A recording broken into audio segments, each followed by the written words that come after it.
Trucker Dump for May 13th, 2011, Episode 67, The Road to Smutville.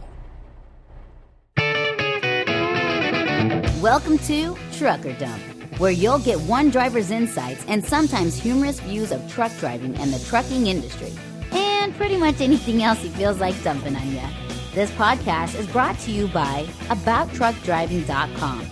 Resources to help you understand the world of truck driving through the use of stories and a pathetic attempt at humor.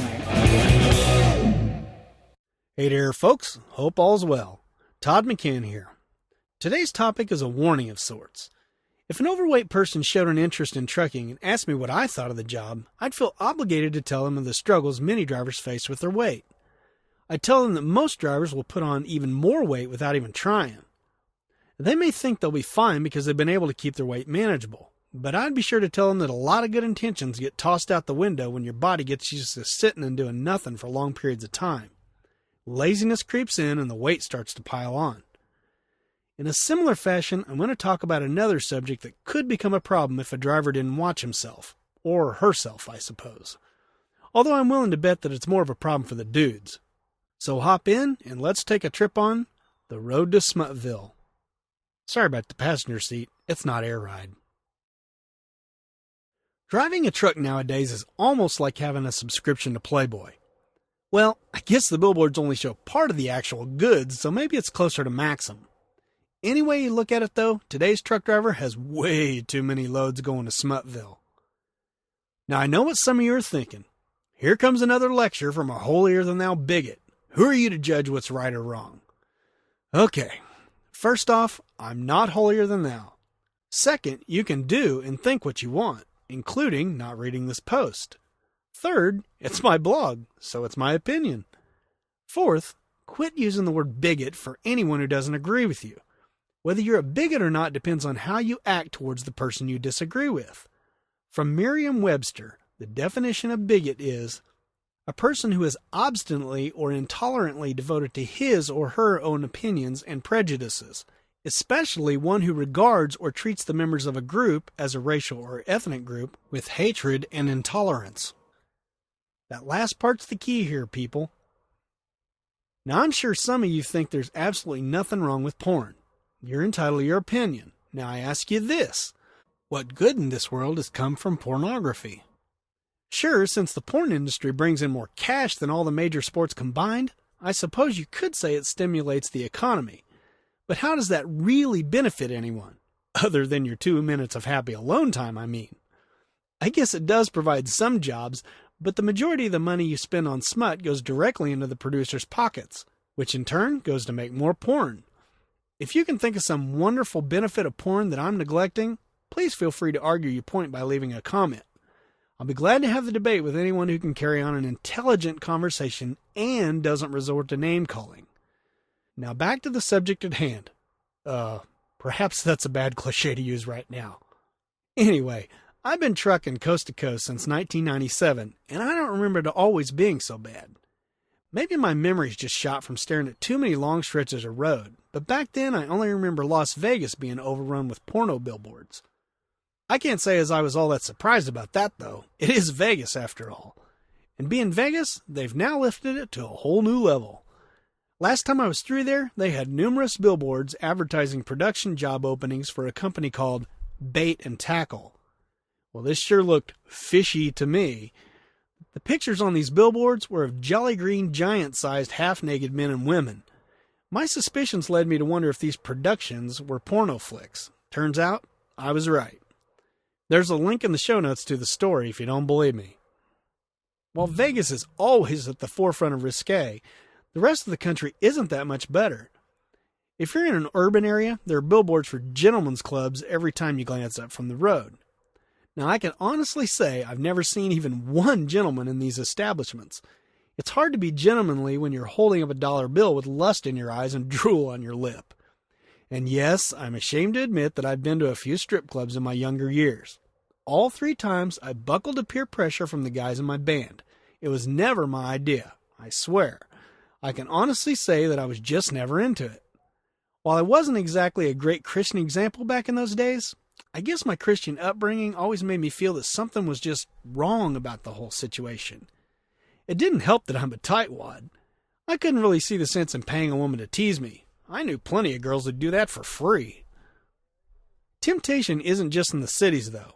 Even out in the sticks, you've got billboards telling you that there's truck parking at the adult video store at the next exit.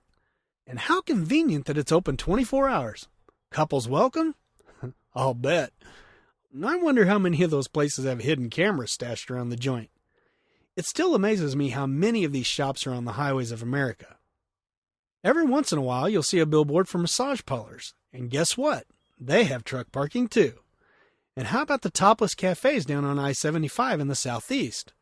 Their billboards list topless waitresses, food, truck parking, and showers.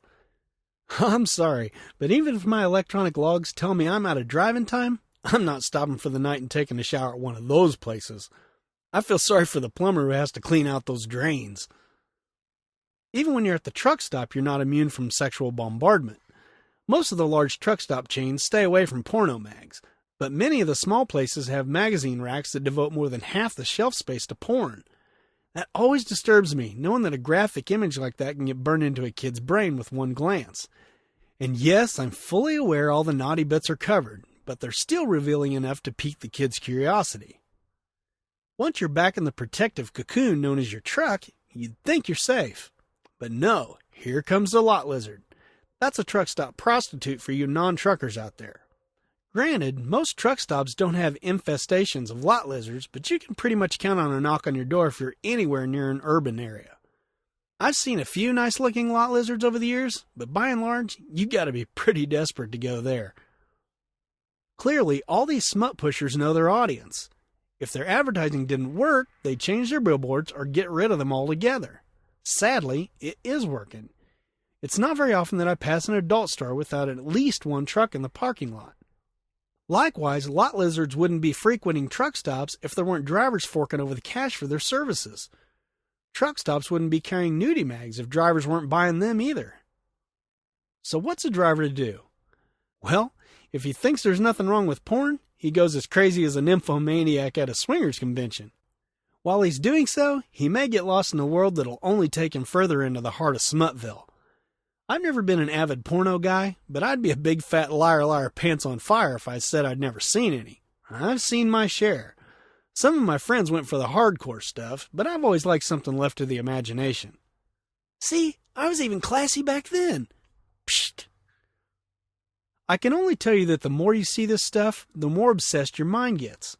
I hate to tell you guys this, but your mechanic is not a hot chick who's going to get all hot and bothered when you bring your car in for a busted radiator. It's just plain unrealistic. Your partner may or may not get into playing housewife and UPS man. But guys, you don't really want your wife hopping in the sack with every delivery guy that shows up at your door, do you? But hey, because there's a woman doing it on video, your distorted perception tells you that you should probably leave your partner to find someone more adventurous. Good luck with that. Like I said, I was never heavy into the porno world, so it was easy for me to get rid of it altogether. I'm grateful that I never got lost in it. I know myself and how easily I could fall prey to this stuff. And I know that I don't want to go where that road would take me. A few slaps upside the head from the evil overlord, my wife and ex-co-driver, was all it took for me. It's not so easy for others to walk away. So why am I even talking about all this? It's actually for two reasons. I'm trying to warn anyone who may already be struggling with this, and I'm also trying to help those who may be considering becoming a professional truck driver in the future. It's similar to me telling someone with a weight problem to really consider it before they start trucking, because it's likely that their weight problems will only escalate once they set foot in a truck. It's just the nature of the beast. If you're going to be all alone out on the road, you've got one of two choices. You can embrace the smut, which means you'll be risking a wicked wrist injury and or a scorching STD, or you can resist the urge to give in to temptation and keep your jump shot and the bliss of peeing without pain. Naturally, the latter is the harder of the two and the road less traveled. Here's the thing. It would be all too easy to take the road to Smutville. Most of us drivers are all alone out here on the road. We can stop into any video store or strip club we want. Who's ever going to find out? Sorry I didn't answer the phone last night, honey. I was in an area with no cell service. Or you could load up on porno mags when you leave the house and trash them before you get home. The pages are probably all stuck together by then anyway. My point is this. If you want to stay away from this stuff, you need to have a strong will and possibly even a little help.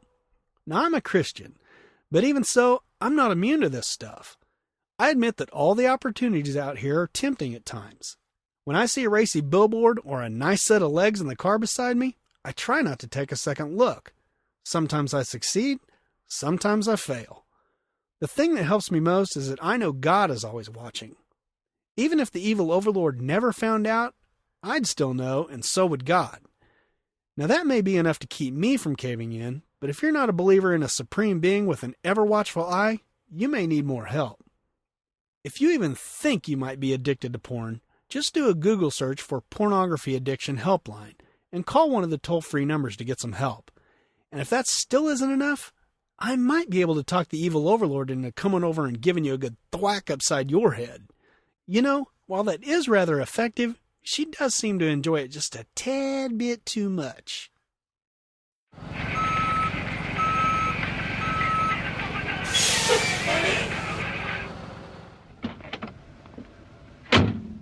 Hey, yo, bud, where do you want this load of feedback? Well, my last podcast was the one called Truckers Go Turtle Racing.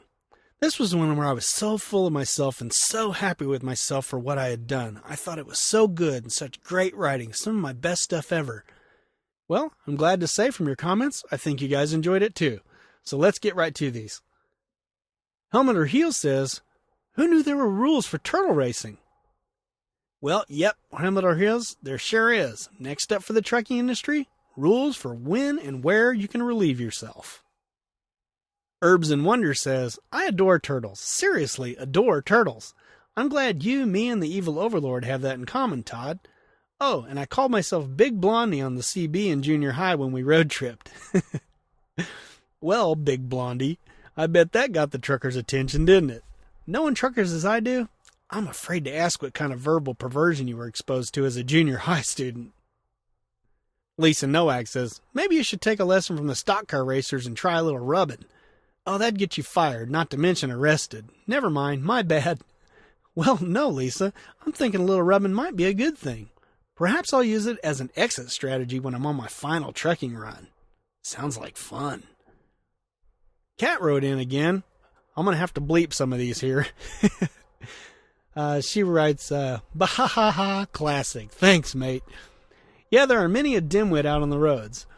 Most car and four-wheeler drivers haven't got a clue of what perils a truckie faces in this day and age. Turtles were only one of them. Of course, there's the greasers who are so far up your that he or she is using your number plate as a mirror, then abuse the out of you if you suddenly have to stop for a dear old duck trying to cross the road. Then there's the nitwit tards that try to cut in on your left when you're making your left-hand turn, and the smuck wonders why he's got tire tread marks over his bonnet. I think it should be mandatory for all drivers to spend a few days in a passenger seat of a big rig before they get their license and see the world through truckers' eyes and see the crap they deal with every day. Maybe then truckers will get the respect for motorists they deserve, the good ones, rounds of applause, and thanks for carting the dunny paper they wiped their arse with. If it wasn't for truckers, we'd all still be using dock leaves, or worse, squatting in stinging nettle. She says, thumbs up to you and all truckers out there. Stay safe, hammer down, and keep the shiny side up. Well, Kat, what a great comment. I have nothing further to add. Now slow down and take a deep breath. It'll be all right. BT Johnson 83 says, well put, Todd. Just thinking about a turtle race makes my blood boil. I think it's as much of a pride issue as it is a courtesy issue. When Pop sold all his trucks, I went to work for Hogan. I'd never driven a governed truck till then and was used to passing anything I wanted like it was standing still. The Kenworth I drove was fast. I don't know exactly how fast, but the speedometer would register a little past KW. The KW emblem is 6 o'clock on the dial. 80 was about 5 o'clock. Best I can figure, that truck would do about 100 miles per stupid, and I tried to do it every chance I had. 75 was normal operating speed on I-70 in Illinois. Running up behind 62 mile an hour, 63 mile an hours, trucks doing 75 and a 55 will make your head spin. That was my younger cowboy days when I thought I had something to prove. I got that slow company truck, and I'd ride next to someone for as long as it took to do my thing and not give a second thought about it. I guess that it was my way of rebelling since I went from a wide open truck to a 64 mile an hour truck. Then one day I thought about all the times I'd get stuck behind a couple of those bozos and how furious it made me. I realized that I was the epitome of a hypocrite, and it ended right there. Anymore, I just don't care. I'm not too proud to give up and tuck back behind a slightly slower truck until I hit the next downgrade and grab Georgia Overdrive. I've even went as far as making an unplanned stop to get away from a bunch of turtle racers and leapfroggers. Oh, come on, BT Johnson. That's just mean, talking about a 100 mile an hour truck. Just not fair. I was a lot like you in the beginning. I didn't want to give up my spot, and I figured if the driver couldn't get around me quickly, then he or she shouldn't be trying to pass. Like you, I eventually realized that and mellowed out. It's a shame that it takes time to realize our hypocrisy out here. They should be teaching this stuff in the driving schools. I'm pretty confident that most of us experienced drivers do the right thing. I'm just hoping that my turtle racing blog post and podcast will make some of these newbies think about what they're doing now. I don't want to have to wait for them to gain experience. Thanks again for the excellent comment. And I think this is a good way to go out. Casey writes in and says, "Oh my God, turtle racing, LOL. I get all nervous if more than 2 cars are behind me, so I usually wait until there's no one behind me before I pass a car. Same with trucks. Something else that ticks me off is when a truck is required to be in the left lane because of construction or something, but when it's over, cars don't let him back over. They're too busy yelling at him to get out of the way, but they keep going around him on the right so he can't get back over. I usually get over in the right and block traffic from going around the truck on the right so he can get back over. Common courtesy. It should be a required credit at schools." Well, Casey, you're darn right about that. We truckers sure appreciate drivers that help us out. I think in most of these left lane for truck situations, most auto drivers aren't even aware that we're supposed to be out here.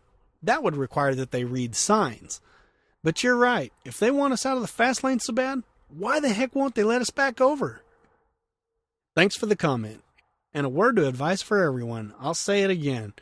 Watch out for turtle racing, don't let it happen, and try to do everything in your power to avoid it and help the drivers out. We appreciate it. We love it when you do. We'll even blink our lights at you. Well, thanks everyone for your excellent and amusing comments. You guys are always cracking me up. Keep them coming. And here's how to do that.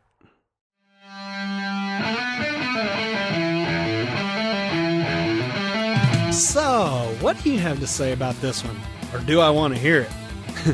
Seriously though, I'm interested to hear what you think of this Smutville topic. Naturally, I'm not expecting any heartfelt confessions in the comments.